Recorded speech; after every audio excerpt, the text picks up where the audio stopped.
wewe satana asanzwe agukoresha ahantu ukorera umukatisha akavemire akadimire uguma wandikisha ibitari byo amarisiti atariyo marisiti ariyo yita gute amaresi atariyo asanga ati nyandikira ko 10,000 kandi uzi ko wakoresheje 4,000 hama ku mugoroba gacu usanga uri kurarira ngo Imana ihindure ngo Imana ngo niyerekane amadayimoni atsasavura kubera ugira wirukane aba boss ugira wirukana abantu ukorera nibiza gukunda ko haba manifestation y'Imana nubwo twobona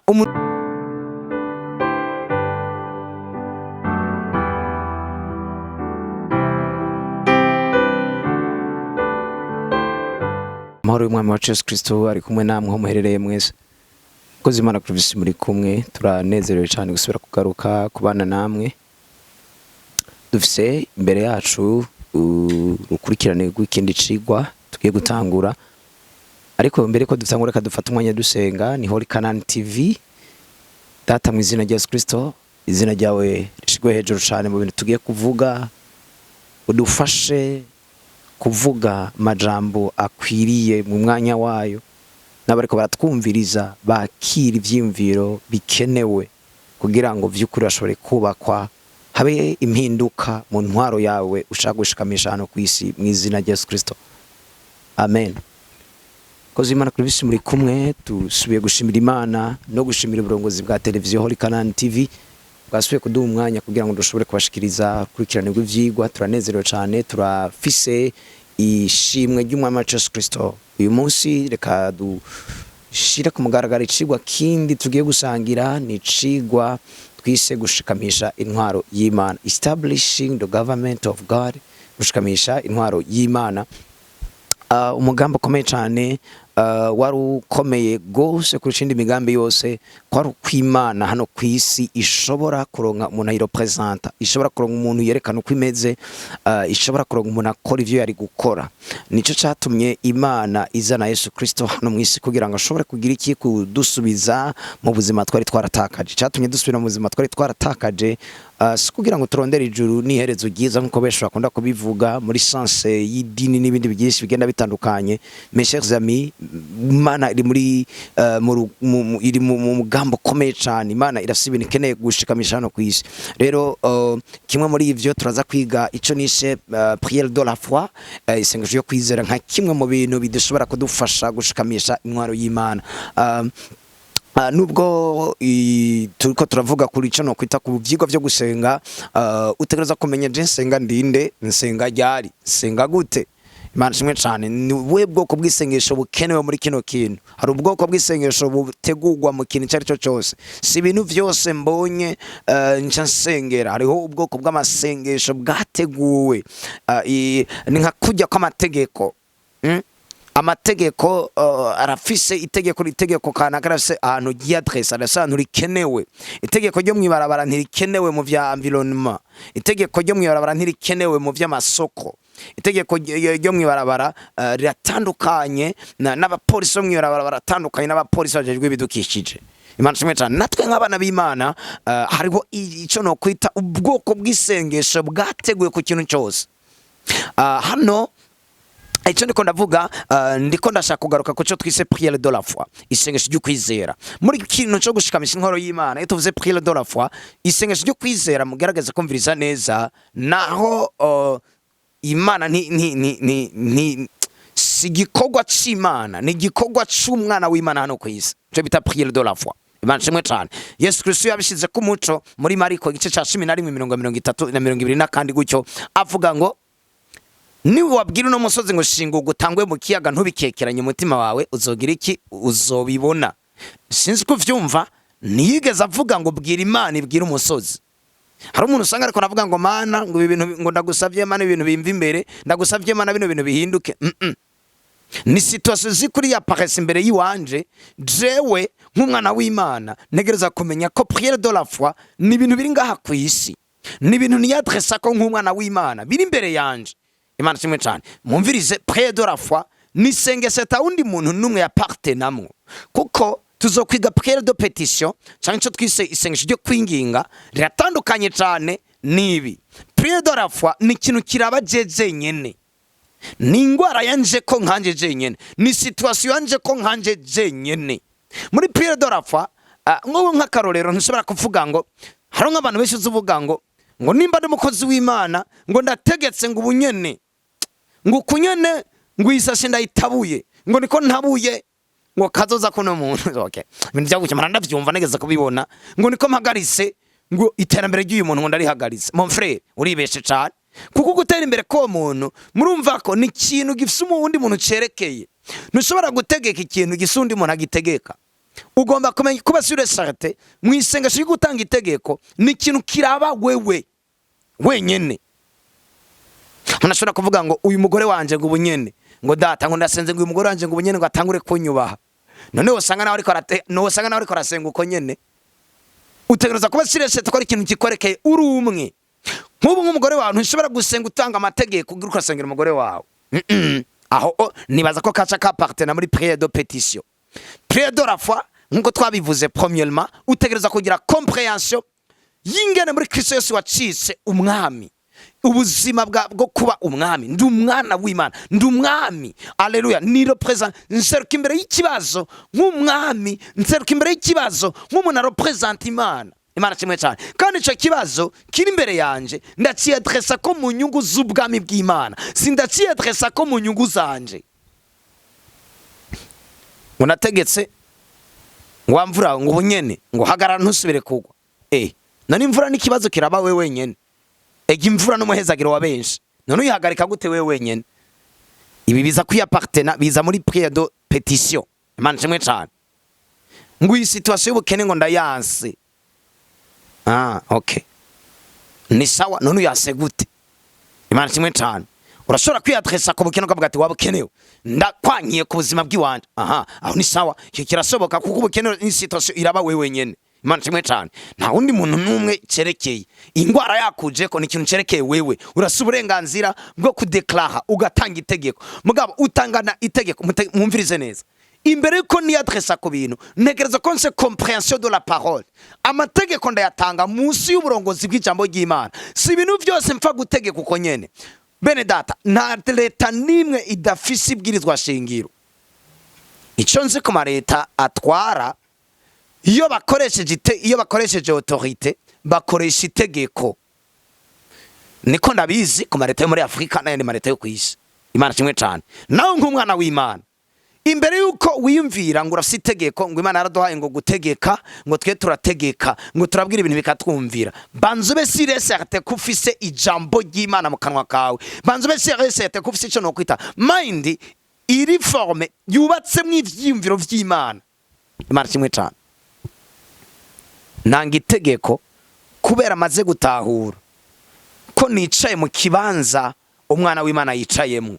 Nseruka imbere y'ikibazo nkuko Yesu Kristo ari guseruka imbere yavyo. Ivyo bintu ndavyadressa ko kubw'inyungu z'ubwami bw'Imana. Ivyo bintu kandi ndavyadressa ko mu burongozi bw'ijambo ry'Imana. Imana shimwe cyane. Hari ikindi kintu twashize ko twaravuze mu ngoma ya kabiri igice ca 7 umurongo wa 14, maze abantu banje bitirirwa izina ryanje nibicisha bugufi bagasenga barondera mu nyonga hanje bagahindukira bakareka ingeso zabo mbi, nuko nanje nzokumva ndi mwijuru ndabaharire ivyaha vyabo nk'iz'igihugu cabo. Umvirize akana kandi gaparti nifuza ko dushira ko muri prière de la foi na kanonishe kwihana. Wowe ugira utanga itegeko utegereza kuba sur et certain, utegereza kuba kumenya neza ko ivyiyumviro vyawe bihwanye n'ivyiyumviro vy'Imana. Imana shimwe cyane, Imana ntiza kumva kubera uvuga muri bisitamenyekana gusa. Imana ntiza kumva kubera jeune prière wagize. Inyuma y'ivyo vyose Imana ntiza kumva kubera gutanga kwawe. Imana ntiza kumva kubera kwitanga mu bikogwa. the quality of your mind. Imana kimwe cyane. Bibiliya hano ivuze ngo nakano twise turning around, guhindukira. Kwihana n'ubushobozi bwo guhindukira. Bisobanura iki? Igihe hano mubatizi yaza biri tubwira ngo yabwiye abantu ngo nimwihane. Kwihana byasobanura iki? Ni muve mu nzira z'ivy'amategeko, mumenye ko ari undi mwamagiraze. Imana kimwe cyane. Uyu munsi kwihana bisobanura iki? Ukwihana bisobanura kubona ibintu nk'uko Imana ibibona, kubivuga nk'uko Imana ari kubivuga, kwiyumvira nk'uko Imana ari kwiyumvira. Mwene data nkamwimvira nk'uko Imana imwiyumvira. Bene data bamaso, uyu munsi uza gusanga hari abantu wiyumvira gutandukanye n'uko Imana ibiyumvira. Ujye mu mamaje ngo sindamukunda, ngo je ntanyohera. Iyumvire hama ugacushika imbere y'ikintu ngo ugira utanga itegeko. Ufise corruption imbere ntibikunda. Ahantu ukorera urakatisha utuntu. Hama ingwara yaza ugacuta ngo wangwara we ngo ndakwirukanye. Narababwira fapase ugira wirukane sobuja. Ntibikunda ko wirukana sobuja. Ugira wirukana umukozi ntashobora kwirukana umuntu yamuhaye akazi. Wewe Satani asanzwe gukoresha ahantu ukorera umukatisha akavemire akadimire. Uguma wandikisha ibitari byo, amarisiti atariyo. Marisiti ari yita gute? Amaresi atariyo. Asanga ati nyandikira ko 10,000 kandi uzi ko wakoresheje 4,000. Hama kumugoroba gacu usanga uri kurarira ngo Imana ihindure, ngo Imana ngo niyerekane. Amadayimoni acashavura kubera ugira wirukane aba boss. Ugira wirukana abantu ukorera. Nibiza gukunda ko haba manifestation y'Imana.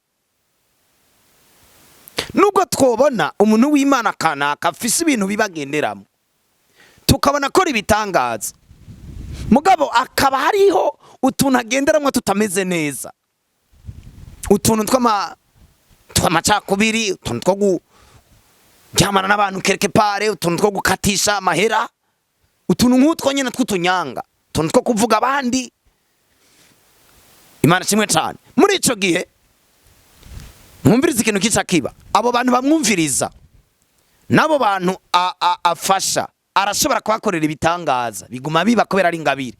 Mugabo hari ikintu bita civilisation, nibizokunda ko yafekta iryo shengero rimwumviriza. Nimba ari gerizo azoguma kiza abantu nk'umustar, mugabo video gerizo nizokwigera batransfere mu bantu bamwumviriza. Kubera iki? Mwemu w'Imana si akiri. Kubera umuntu w'Imana arasutunyanga agenderamwo. Nico gituma tuguma tubona ishengero ryuzuye, mugabo abantu bamwumviriza tuguma tubona bameze nk'abarorezi b'umupira. Raba ba Petero na ba Yohana ntibigeze baba barorerezi. Uyu munsi rero mw'ishengero dusaba abafana. Abantu baracitse abafana kenshi kubera usanga twebwe abantu b'Imana turiko turabafasha tubigisha, turafise ibintu biri kashe, ndafise ibintu binyegeje nkora, igihe cyose fise ibintu vyinyegeje nkora. Nimba nubunzi ukaba uzi ko ari ibintu mfise nkora ninyegeje, ibi ndiko ndakora bihinduka impfa gusa, ntibishobora gutransforma abavyumviriza. Bajye bavyumviriza bica bicika amatangazo. Sata niyo acakorera cyane, agacakorera ku bantu bafite ibintu baserukira, ugaca usanga ibyo bavuga binyuranye n'ibyo bakora. Nico gituma abategetsi ba Afrika usanga bakara cyane rimwe na rimwe, kubera babwira ibintu abantu batabayeho, bagaca batangura kwiyumvira ko abantu badashobora kuba ntibikunda bijya utabayeho ko abandi babibaho. Nico gituma Satani asunika kugira ngo habudukosa umuntu w'Imana agendere mu kinyoma. Imana ngaho kivuga ngo excuse me, maze abantu banje bitirirwa izina ryanje. Icambere kuba twarize Yesu Kristo twitirirwa izina rya Yesu, sivyo ga bene data, turabana b'Imana. Amen. Kigira kabiri, maze abantu banje bitirirwa izina ryanje nibicisha bugufi bagasenga barondera mu nyonga hanje. Narabasigura kwicisha bugufi bisigura kwemera icyo Imana ivuga, kwemera ijambo ryayo, kubona ibintu nk'uko Imana ibibona. Imana kimwe bagasenga barondera mu nyonga hanje. Ntaraheza acaza ko kuri cya kintu ndiko ndavuga bagahindukira bakareka ingeso zabo mbi. Imana kimwe cyane. Nubwo uri umwana w'Imana ntibisigura kuzoca ushikamisha intwaro y'Imana, ntibisigura kuzoca wumvigwa. Niye karite y'ubuzima bwawe, niye karite y'ivyumviro vyawe. Ni gute uvuga igihugu, ni gute uvuga abatwara muri ano masituation turimwo tuko turacamwe, ni gute ukominika n'abandi bantu, ni gute ubona bo mukorana, ni gute ufata ibintu byo muri company ukoreramo. Bantu benshi uzabumva ko arakubwira ngo dupfana amafaranga. Imagine nk'umwana w'Imana yiyumvira gutyo ngo je patron dupfana amafaranga ngo gatangwe kabagahetse. Umuntu umwana w'Imana yiyumvira gutyo, ase mind iri corrompe, ivyumviro biboze, agaca yibaza ngo Imana ngo igira neza, ngo natwe igiye kutugirira neza. Iye Mana niyumva ko se boss ahubwo ni Satani, kubera ni ukorera ufisana ukora. Bibiri vuga ko bene data, Bibiri iratubwira ko umukozi w'Imana Yosefu igihe yashika kwa Potifari, Bibiri vuga ngo ivyo mu rugo kwa Potifari byose byabonye umugisha. Labani yakiriye Yakobo, ibintu byo kwa Yakobo byose byaciye biprospera. Uno munsi we waragwaye akazi, abantu bari bagwaye akazi, Imana yaranezerewe kirosa kajyo kwinyene shikira abo bantu. Mugabo we waciye ubona umenga na kajyo urose ko gutunga bice mu manyanga, uzozora kora abantu waciye wensera system na boss atazi. Imana shimwe cyane, kara kajyo ko kugaragaza Kristo. Ntibikunda kushobora gutanga amategeko ngo wumvigwe, nivyo tuko turavuga. Igihe usa utuntu two hirya ukatisha, utuntu tw'utunyanga ntibishoboka. Benshi muri twe bozamba ngo mwizina rya Yesu, ngo mwizina, c'est trop tard. Mwizina rya Yesu nibiza gukora, mwizina rya Yesu biza gukora kubera wahindukiye ukihana. Birivuga ngo nimwahindukira mu kihana, nanje nzobakorera ibi mu gihugu cyanyu, nanje nzocanza ince mbana namwe. Adusome kino candiko gatonya kirino muri Maraki ce turangiza gihe kimwe bizokunda cyo umwanya munini wo gukomereka ivyimviro byose. Maraki gice ca mbere umurongo w'icenda. Rero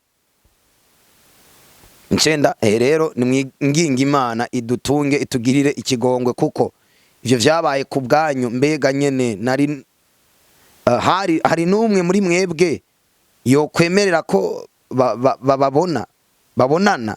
Niko Uhoraho nyene ingabo abaza. 10 Icoma hakagira n'umwe muri mwebwe yugara inzugi ngo mureke gucanira ubusa ku gicaniro canje, sindabanezererwa na gatonya, niko Uhoraho nyene ingabo avuze. Kandi sinzokwemera ishikanwa munshikaniye, kuko uhereye iyo izuba rirasira ugashisa iyo rirengera, izina ryanje rirahambaye mu banyamahanga, kandi ahantu hose barosereza izina ryanje imibavu, baranshikanira amashikanwa atunganye, kuko izina ryanje rihambaye mu banyamahanga, niko Uhoraho nyene ingabo avuze. Ariko mweho murarihumanya, kuko mumvuga muti imeza y'Uhoraho iranduye, kandi nivyo aduhera kuri yo byo. Imana shimwe cyane, haleluya. Hano harimo ikintu gikomeye cyane. Uyu muntu yanditse bino bintu akora avuga ngo mwebwe naho mwogira gute mugasenga, sinshobora kuvyumva. Nimwirekere kwirirwa murata umwanya, sinshobora kuvyumva. Imana shimwe cyane. Ndiko ndavuga kuri prière d'orafu, mvuga ko utanga itegeko. Muga kugira ngo utange itegeko utegereza kuba sur certain ko ufise ico no kwita mind iri pire, akanwa kawe gatembamwo ivyimviro vy'Imana. Umurongo nkunda cyane wo muri Maraki hano nyine gice cya 2 umurongo w'indwi, Bibiri ivuga ngo kuko akanwa k'umuherezi gakwiye kuziga mu bwenge, kandi mu kanwa kiwe niho bakwiye kubariza ivyagezwe, kuko ari we ntumwa y'Uhoraho nyene ingabo. Imana kimwe cyane, mu kanwa kawe niho bategereza kurondera ivyagezwe vy'Uhoraho, amategeko y'Uhoraho, ubuzima. Ivyagezwe n'ijambo ry'Uhoraho. Uyu munsi uri kuravuga, abantu bagomba kumva Imana mu kanwa kawe. Imana kimwe cyane. Uyu munsi benshi muri twebwe turibaza ko dushobora gutanga amategeko masiti washaka bimpinduka, ntibishoboka. Kubera iki bidashoboka? Ni kubera akanwa kamwe kavamwe amazi arura na yasosa, kandi hagomba kuvamwe yasosa gusa. Data nagushimiye cyane, vyimviro byose bitanzwe hano uyu munsi ni ivyimviro vyera, ni ivyimviro vyawe. Ukurikirane bino vyimviro kugira ngo vy'ukuri be etabli, bikomezwe, bishitse ivyo byagomba gushitsa mu vyimviro by'abantu. uyu munsi watugire neza, duhaye akaryo keza cyane ko kuganiriza abantu ibijanye n'ivyumviro vyawe. Wagize neza, icubahiro cawe ucamane ukigumane ibihe bidashira, mu izina rya Yesu Kristo no dusenze twizeye, amen.